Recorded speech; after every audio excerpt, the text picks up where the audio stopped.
بسم الله الرحمن الرحیم نحمده ونصلي على رسوله الکریم. ما خو په تیره جمعه د حرمینو په دوه جمعې د حرمینو په تقدس بیان کړی.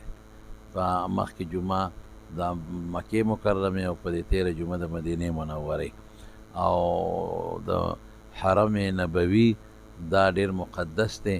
د چا په زړه کې چې د رسول الله صلی الله علیه وسلم محبت او مینه د هغه په زړه کې به د هغه د در و دیوار مینه وي، د هغه په زړه کې به د هغه د کلي مینه وي، د هغه په زړه کې به د هغه د کلي د خاورو محبت او مینه به وي.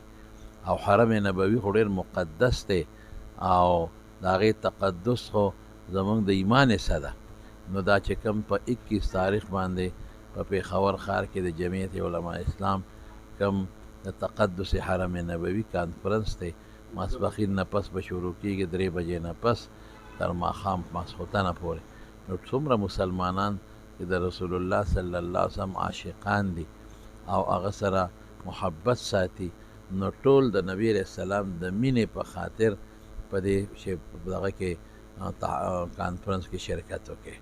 زه نورو پاټو والا چې کوم دوستان دي ټولو ته زما د طرف نه دا پیغام دی، ځکه رسول الله مبارک زموږ د ټولو مشترکه دی.